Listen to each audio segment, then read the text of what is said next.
Olá, este é o Jornal do Empreendedor, terceira edição, informação de qualidade por meia hora. A notícia que você, empreendedor brasileiro, precisa saber está aqui. Eu sou Milena Machado, muito prazer, e então eu te convido, fique agora comigo.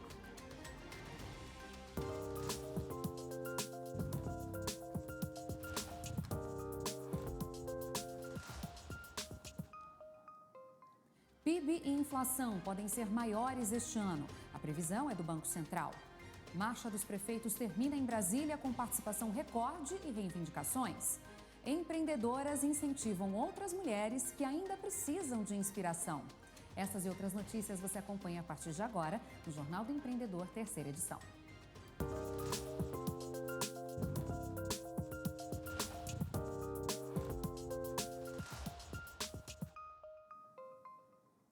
O Banco Central prevê um crescimento do Produto Interno Bruto e uma inflação maiores para 2023 do que o que estava previsto no fim do ano passado. A projeção de inflação no Brasil sobe para 5,8%, segundo o IPCA. Já o PIB aumenta para 1,2%. E apesar do aumento na previsão, a economia continua em desaceleração se comparada com 2022, quando o PIB cresceu 2,9%. As novas expectativas econômicas foram divulgadas nesta quinta-feira. A Marcha dos Prefeitos termina em Brasília com recorde de público, também participação de ministros e a Carta de Brasília com reivindicações dos municípios brasileiros. A gente confere agora juntos na reportagem de Camila Xavier. No encerramento, ministros de várias áreas se juntaram a prefeitos, vices e vereadores de todo o Brasil. E um dos destaques foi o painel que debateu o novo governo.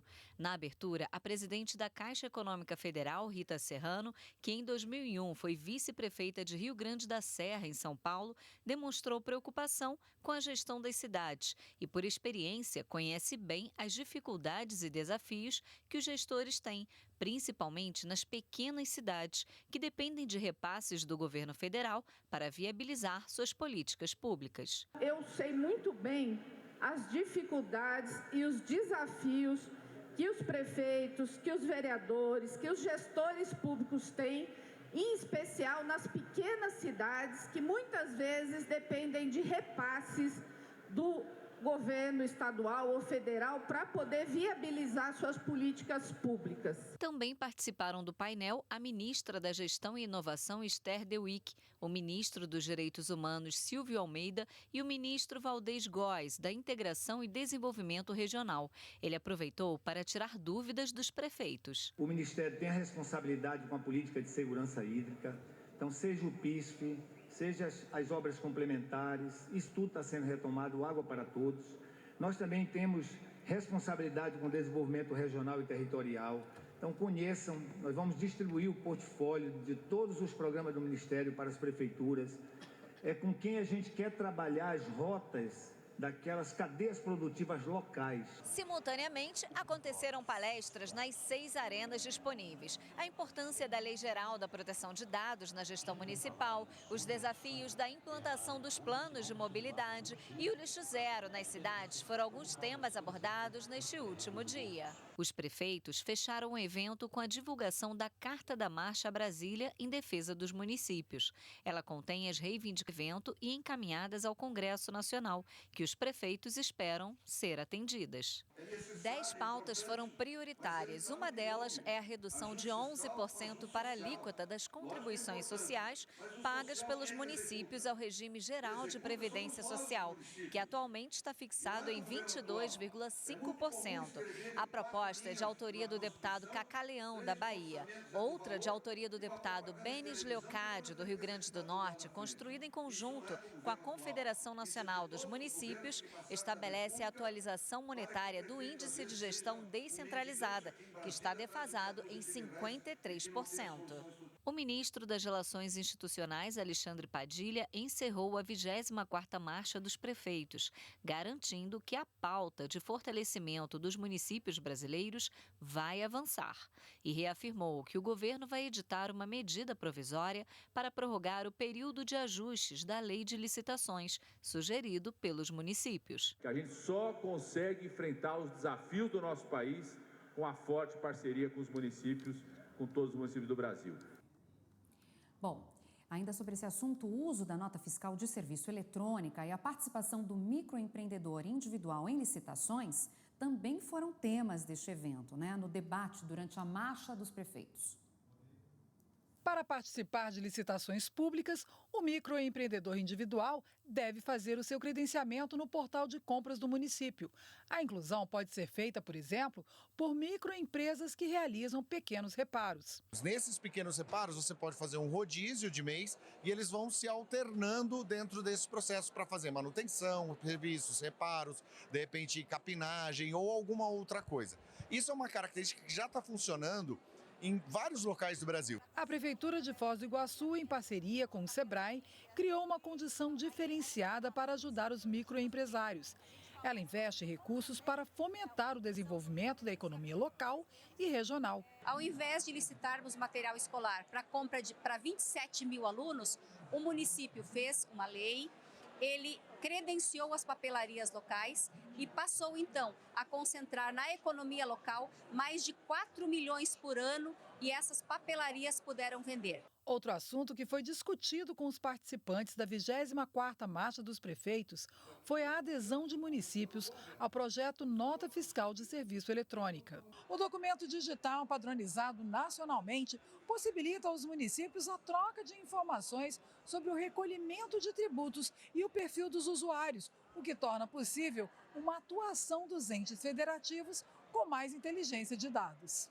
Hoje estamos inseridos em um contexto em que temos 5.570 municípios e potencialmente 5.570 legislações tributárias próprias para o imposto sobre serviço, obrigações acessórias próprias, softwares próprios. Temos também municípios que não possuem digitalização, que não possuem infraestrutura tecnológica própria. Então, o projeto surge nesse contexto para trazer padronização e oferecer uma cesta de produtos de TI para esses municípios, sejam aqueles municípios já com essa digitalização, sejam aqueles municípios que não possuem softwares próprios para a emissão de notas fiscais de prestação de serviço. Em Goiás, uma feira apresenta as tecnologias no cultivo de novas espécies de soja, adaptadas cada vez mais ao solo e ao clima de várias regiões brasileiras. E os expositores também estão fazendo de tudo para fechar negócio. Aliás, uma boa oportunidade para os produtores que visitam o evento. Haja argumento para convencer o produtor. Também com tanta tecnologia embarcada na semente de soja, milho, sorgo e outras culturas, fica até difícil escolher. As sementeiras se esforçam para convencer os produtores que o grão delas é melhor e toda a estratégia é válida. Além de produtos lançamentos que nós estamos trazendo para a feira, nós estamos trazendo condições específicas para as feiras. Então, nós temos uma condição muito atrativa para a Tecnoshow, que começou na segunda-feira e vai terminar na sexta-feira. Então, o cliente que vier aqui gostar do material, entender que faz sentido para ele, terá uma condição muito atrativa para fazer um negócio também. Esses plots de milho, sorgo, soja e outras culturas foram implantados há 100 dias no Parque de Exposições da Tecnoshow Comigo, que acontece em Rio Verde, no sudoeste de Goiás.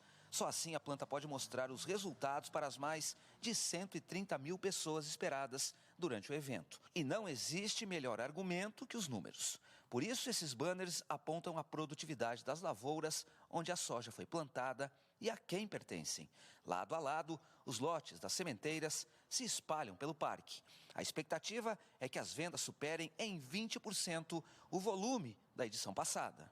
A cada ano surgem novos desafios para os pesquisadores, seja pelo surgimento de novas pragas ou pela resistência das que já existem. Por isso, o lançamento de novas variedades é fundamental e a Embrapa foca nessa questão. Aqui na Tecnoshow Comigo 2023, a Embrapa lançou 3 variedades novas de soja, 2 delas convencionais. Essa aqui, por exemplo, tem excelente resistência para o ambiente onde nós estamos. Essa outra é resistente à ferrugem asiática, um grande problema enfrentado pelos sojicultores. E essa aqui é uma soja com transgenia.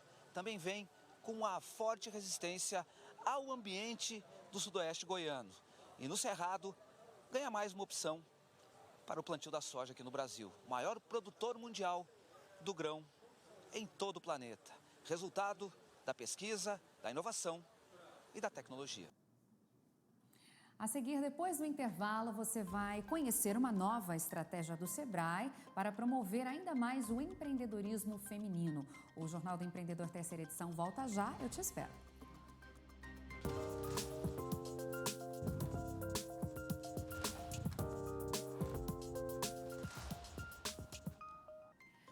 Estamos de volta. Este é o Jornal do Empreendedor, terceira edição. Estamos de volta. De segunda a sexta-feira, estamos aqui sempre ao vivo, direto de Brasília para todo o Brasil, a partir das 7h30 da noite, com reprise às 10 da noite. Ou seja, não tem motivos para você não ficar bem informado, né? E hoje, como toda quinta-feira, é dia da coluna Como Investir. Dessa vez, a gente recebe a Carolina Calili e ela vai falar sobre as oportunidades de gestão de caixa em momentos de alta de juros e também sobre operações que aproveitam a oscilação do dólar. Oi, Carolina, seja bem-vinda. É sua primeira vez aqui com a gente?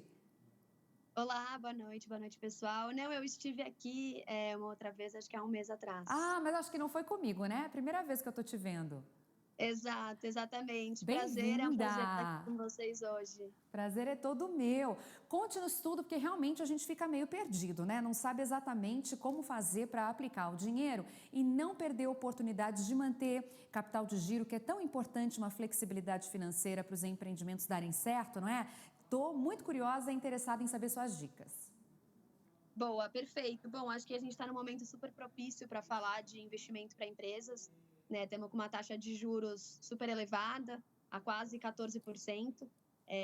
Me apresentando, eu sou head comercial do segmento de empresas aqui na XP Investimentos.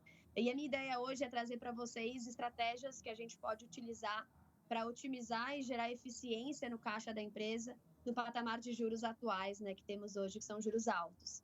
Como a gente tem um patamar de juros muito alto, qualquer rendimento adicional que a gente tiver com relação ao CDI, lá no final do ano vai ser um rendimento super bacana e um incremento super bacana para a empresa, tá?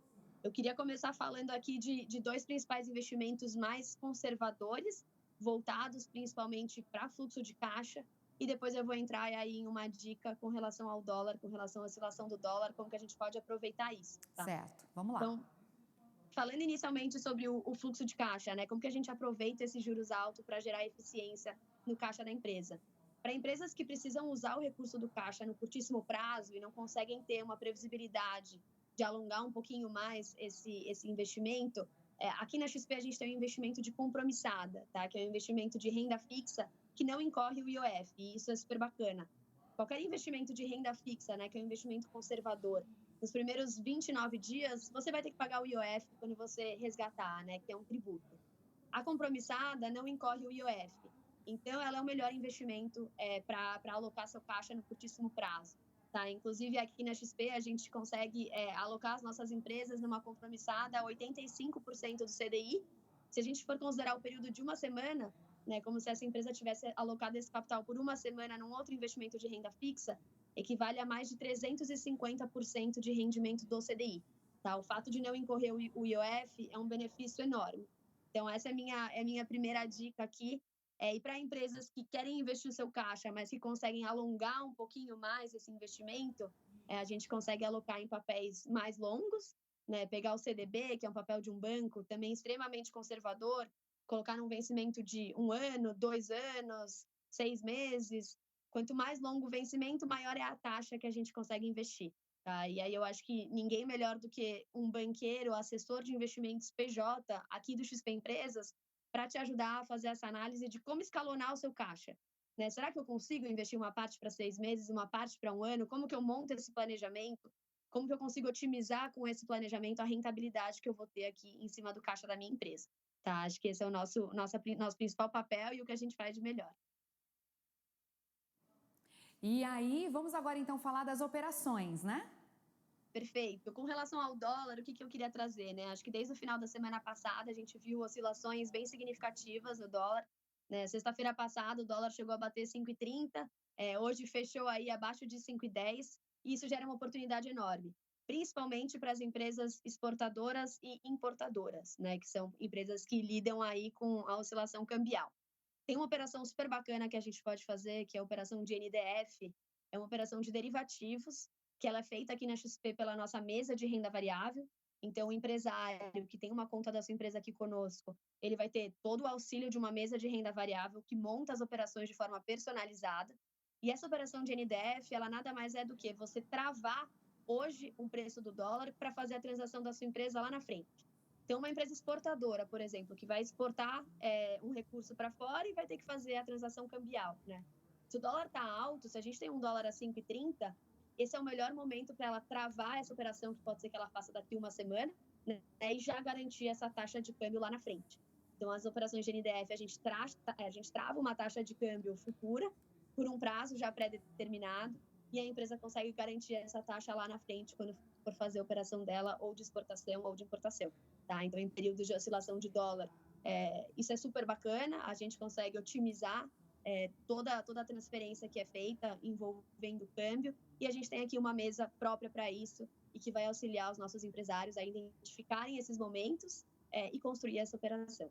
Legal, obrigada, Carolina. Acho essa dica também é muito importante, até se você não precisa desse recurso nesse momento, né, o seu tipo de negócio não envolve uma operação como essa, mas se você tem a oportunidade de fazer essa alocação, como a Carolina comentou, é legal, porque é daí que está a importância do seu planejamento, não é? Então, de repente, mas eu não preciso importar uma matéria-prima agora, mas eu não vou exportar o meu produto, não preciso contratar nada fora, tal. Será que não mesmo? Será que isso não faz parte do seu planejamento? Então, eu gosto muito das dicas do pessoal da coluna Como Investir, porque forçam a gente a pensar no futuro. Obrigada, Carolina. Até a próxima, viu? Obrigada. Até mais. Muito bem. Bom, dicas anotadas. Espero que sim, hein? Chegou a hora do nosso momento empreendedor aqui, da nossa entrevista com o empresário do dia, né? Na verdade, hoje a gente vai fazer bem diferente, viu, gente? Vou começar com uma provocação. Empreender pode ser assunto de criança? O que você acha? Você acha que não? Olha, uma amazonense de 12 anos de idade está provando que é sim. Além dela escrever um livro sobre finanças, né? Finanças para crianças, ela ainda dá palestras sobre empreendedorismo. Vamos então conhecê-la? Malu Lira, seja muito bem-vinda, que está aí na companhia do pai, o Assis Bentes, muito prazer. Vocês estão falando então de onde exatamente no Amazonas? Me contem. A gente está falando aqui de Manaus, é um prazer imenso estar aqui, já agradeço desde já. Ai, que fofa! Ai, que delícia, Manaus! Só sobrevoei, assim, parei no aeroporto, fiz uma conexão, não tive a oportunidade ainda de descer, mas tenho muita vontade, né, de conhecer esse lado do Brasil. Me conta uma coisa, Malu, você fala super bem, tem 12 anos, é uma mocinha, né, já é uma adolescente, não é verdade? Você começou a gostar desse assunto, por quê? Você se lembra quando foi que você se envolveu com esse tema? Desde quando eu era bem pequena, já tinha esse interesse no dinheiro. Eu sempre vi o dinheiro como uma ponte entre mim e o que eu queria ter, o que eu desejava. Então, quando eu fui crescendo, quando eu fiz os meus 8 anos, eu comecei a ter mais acesso às redes sociais, eu também a livros.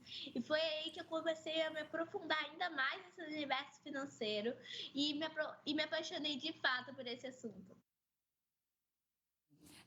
O que o pai acha desse interesse? Como é que foi, hein, para você, Assis, quando você percebeu que ela tinha esse interesse por dinheiro, por finanças, né? Me conta. Então, com 8 anos de idade, quando nós mudamos aqui para Manaus, a Malu teve mais acesso à internet e foi quando ela começou a gravar vídeos, a demonstrar para todos, né, a educação financeira, a importância na vida de uma criança. Foi quando ela começou a discutir esse tema dentro da escola e, a partir desse momento, ela se dedicou muito, né, até no momento que ela começou a escrever o livro dela, foi aí que a gente percebeu que a gente precisava apoiar, que isso é uma missão dela, como ela diz, né? E foi com os 8 anos de idade da Malu, a gente percebeu que ela queria falar sobre educação financeira e a gente começou a apoiar mesmo, porque ela tem uma força muito grande de discutir esse tema, principalmente com as crianças e jovens. Entendi. Aí, Malu, você ganha mesada, acredito eu, certo? Eu deixei de ganhar mesada quando eu comecei a ganhar meu próprio dinheiro, que foi quando eu comecei a vender o meu livro, Finanças para Crianças Além da Mesada, que é um livro que ensina a criança de usar o dinheiro, além do que ela pode ganhar dos pais como mesada, mas como ela pode empreender e ir atrás do próprio dinheirinho para ela comprar as coisas dela. E com esse livro, ele trouxe, além de um retorno para a gente investir ainda mais na minha empresa Malu Finanças, foi nesse momento que eu achei outras formas também de ganhar meu dinheiro e não precisar mais de uma mesada vinda dos meus pais. Entendi, uau! E aí você dá palestras então também e cobra por isso? As palestras, elas vêm muito com o livro para os municípios, para as instituições de ensino. E, inclusive, essas semanas eu passei uma semana numa turnê pelo Alto Solimões, em 3 municípios aqui do nosso Amazonas, que foi para falar sobre mentalidade empreendedora. Foi um momento muito gostoso de se ver as crianças aprendendo ainda mais. E é maravilhoso ver que você está compartilhando conhecimento com essas crianças que têm uma mente tão brilhante. Entendi. E Malu, me conta mais uma coisa. Como é que você faz assim no dia a dia, né, com o seu dinheiro? O que você ensina na palestra? O que você coloca no livro? Quem que te ensinou sobre noção de dinheiro? Como eu falei, com os 8 anos foi quando eu comecei a me aprofundar ainda mais. Meu pai aqui sempre me ensinou que a gente tinha que cuidar do nosso dinheiro, não podia gastar mais do que a gente tinha. E eu comecei a ler livros sobre esses assuntos. Então eu descobri o que eram investimentos, como a gente poderia economizar, como funcionava o orçamento. E é isso que você explica para as crianças? E eu decidi explicar isso para as crianças. Então, eu abri minhas redes sociais para falar sobre finanças para as crianças. Escrevi o meu livro para se aprofundar ainda mais sobre esse assunto. E na palestra a gente aborda, além do dinheiro, também os 5 pilares para ter uma mentalidade empreendedora, uma mentalidade próspera. Entendi. Você é filha única? Não, tenho outros 2 lindos irmãos, uma menina e um menino. São mais velhos ou mais novos que você? Eu sou a mais velha dessa ninhada. Entendi. E o que você já comprou com o seu dinheiro? Como que você aplica o seu dinheiro, né? Qual foi a maior realização? O que você já comprou de mais legal, mais importante com o dinheiro que você ganhou? Recentemente eu comprei um tablet para mim, que além de ser usado para o meu trabalho, eu também queria, porque eu gosto muito de ler e eu estava vendo que ele poderia ser muito bom para utilizar nas anotações. E eu acho que a coisa que eu mais gostei de comprar com o meu dinheiro é algo que ainda vai vir aqui para frente. Quando eu tinha 10 anos, eu decidi que com os meus 15, eu queria comemorar uma viagem para a África. Então, eu comecei com os 10 anos a guardar um dinheiro para que aos meus 15 anos eu pudesse fazer uma viagem que vai ser super especial para mim. E esse é um objetivo que eu tenho muito na minha mente ainda. Muito bem. Então, ele já está sendo investido esse dinheiro para que ele possa render e chegar até lá, cada vez mais perto desse objetivo. Adorei, tá bom. Malu, um beijo, prazer te conhecer, viu? Parabéns aí pela determinação, né? Gostei bastante. Assis, parabéns pela filha, viu? Um beijo em toda a família. Obrigado. Até. Obrigado. Tchau, tchau. Tchau, muito obrigada. Eu que agradeço. Vamos seguir, que a gente agora vai mudar de assunto. E o negócio é o seguinte, mudar de carreira, nem sempre é fácil, né? Mas e aí quando dá certo? Gera aquela satisfação, né? E aquele pensamento, fiz a coisa certa. Agora, quando a mudança vai para a opção do empreendedorismo, e o empreendedorismo se torna rentável. Coisa boa! Quer entender um pouco melhor tudo isso? Vamos conferir juntos na reportagem de Camila Xavier. É grande o número de pessoas insatisfeitas com a profissão escolhida. Trabalhar com o que gosta ainda é um desafio. E com o passar do tempo, o tão almejado trabalho vira um desprazer. Foi o que aconteceu com Brandão. De uma família de advogados, ele seguiu os passos dos pais e irmãos. Mas o interesse e o prazer por aquários e paisagismo já aflorava desde criança. Eu advoguei durante aproximadamente 8 anos, me pós-graduei, fiz mestrado fora, mas eu segui muito o que a minha família fazia. Mas eu sou aquarista desde 8 anos de idade e sempre foi um prazer muito grande trabalhar com os aquários, fazer o aquapaisagismo. Então já tinha uma certa noção desses ambientes. E foi através de uma oportunidade que ele voltou a sonhar e a fazer o que realmente gostava. Chegou um momento, né, em que eu conheci, depois de estar advogando um certo tempo, eu conheci os lagos da Ecosis e me apaixonei. E aí falei, eu quero isso para minha vida, e comecei a representar a empresa. Então, de segunda a quinta-feira, eu era advogado e às sextas e sábados eu trabalhava como representante. Foram 2 anos se dividindo nos 2 trabalhos até ele tomar uma decisão que mudaria completamente o rumo de sua vida. Mas uma mudança de carreira não é fácil. O advogado teve que abrir mão de muitas coisas para viabilizar o sonho de trabalhar com paisagismo. Basta só querer. Você tem um preço alto para poder pagar por isso. Muitas pessoas hoje encontram a Lá na Varanda como ela é hoje, mas não sabem que começamos com 9 metros quadrados, era uma biboquinha pequenininha, hoje uma casa própria, com uma estrutura de 10 mil metros quadrados, onde a gente produz nossas plantas. Aí muitas pessoas vêm hoje e falam assim, mas é fácil fazer porque você tem condições. Não é. Porque quando você tem uma profissão que lhe rentabiliza bem e você mudar para uma que você gosta, mas que está iniciando, o seu padrão de vida vai cair. E as pessoas que você interage ali, elas sofrem esse reflexo também. A família, os filhos, às vezes os pais que não querem que você vá naquela direção, porque eles têm a preocupação se você vai conseguir ou não, né? Hoje a empresa faz projetos de lagos, jardim verticais, presta consultorias e vende móveis e vasos importados. O empreendimento surgiu como uma solução para recompor espaços e integrar as pessoas com a natureza. Na busca de criar ambientes de alto padrão, a empresa não mede esforços. Este vaso, por exemplo, veio do Vietnã. Com aproximadamente 1,55 m de altura, ele é o maior aqui da loja. Só existem 5 vasos desses na América Latina. 3 estão aqui no Brasil, 2 em Salvador, na Bahia. A Lá na Varanda também oferece opções de logomarcas e placas indicativas diferenciadas para outros empreendedores. O painel ou a própria marca recortada a laser é toda feita com musgo, dando sustentabilidade ao negócio. A gente trouxe um conceito e um posicionamento diferente de lojas de colchão. A gente está trazendo um conceito de loja de conforto, uma comfort care. E quando você traz isso, o seu foco deixa de ser no produto para ser em solução, para ser na pessoa, né? No homem. E essa solução que o Lá na Varanda trouxe para a gente foi muito bom, porque é uma planta que a gente não tem trabalho, né? E ligar a planta, que é algo que é sustentável, né? A nossa marca, que a gente quer trazer esse posicionamento, né? De preocupação com o bem-estar do cliente, com a sustentabilidade do nosso mundo, poxa, colou totalmente.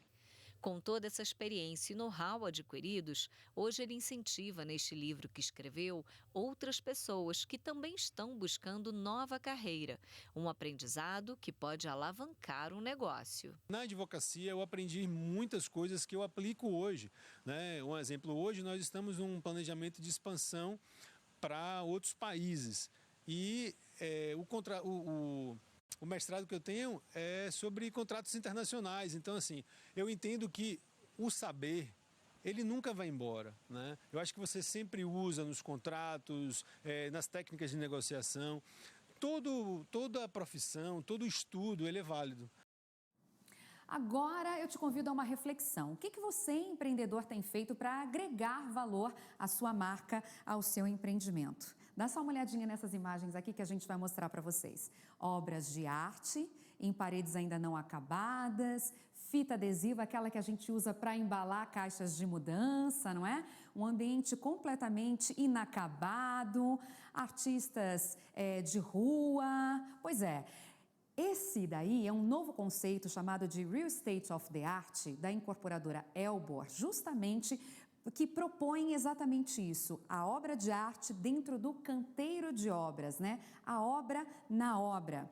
E a proposta aí é justamente mostrar que a arte pode estar em qualquer lugar, inclusive num canteiro de obras, e nesse caso, é nesse local, nesse prédio, onde vai funcionar o próximo hotel de luxo que vai ocupar a cidade de São Paulo, de uma rede internacional que nasceu em Nova York e está vindo para cá, um projeto muito inovador que vai combinar moradia com serviços de hotelaria. E vejam só esse painel, que lindo! Esse painel, ele é do artista venezuelano Cruz Dias, que a gente celebra esse ano o centenário dele, que está aí lado a lado com uma obra que é essa instalação do artista cubano Osvaldo González, com outros artistas brasileiros também por aí. E assim tem acontecido em São Paulo 4 dias com visitas guiadas, justamente para mostrar que a obra civil também é uma obra e que a obra de arte tem o seu lugar também na obra civil. É um posicionamento de imagem da incorporadora Elmo. Mas olha, os detalhes dessa iniciativa a gente vai mostrar para vocês a partir de amanhã, que eu tenho certeza vão inspirar muito a você se agilizar e também criar uma proposta de agregar valor ao seu empreendimento. Fique ligadinho então, mais notícias ao vivo a partir das 7h30 da manhã, na primeira edição, com o meu colega Bruno Amorim, às 11h30 da manhã, com o meu colega Sebastião Garcia, e às 7h30 da noite, comigo de novo, eu te espero. Até lá!